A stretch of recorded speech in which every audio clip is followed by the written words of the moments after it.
That feeling when it never seems to stop, when they just keep on coming. It's been like that for months in our A&Es. Today, there was a dose of the same medicine for the Prime Minister, with critics lining up to tell her something has to give.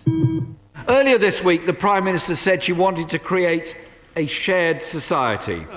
Well, we've certainly got that. More people sharing hospital corridors on trolleys. More people sharing waiting areas at A&E departments.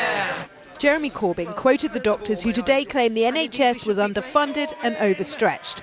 The Prime Minister, flanked by two of the Brexit campaigners who'd promised the NHS millions, didn't sound overly worried. I accept there have been a small number of incidents where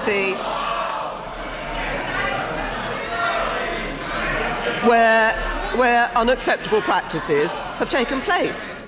The Prime Minister will have had easier mornings, but the real pain was still to come. Her claim the government had coughed up more than the NHS had asked for, torn apart by the very man who runs it. Like probably every part of the public service, we got less than we asked for in that process.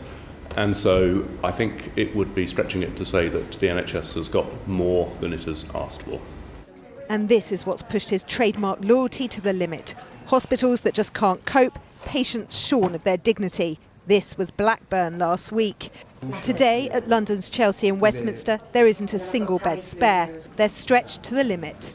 Everybody has to be working at their absolute maximum for us to be able to even reach where we are now, let alone what's going to happen in the future. As you know, we're about to hit a flu season. The flu season's only just starting, and that's only going to bump our numbers up even further. And how do you cope with that when you're already running at over 100% occupancy? That's an interesting question. And it's one faced across the country. Not since the 4-hour waiting standard was first introduced have so many patients found themselves having to wait for much longer.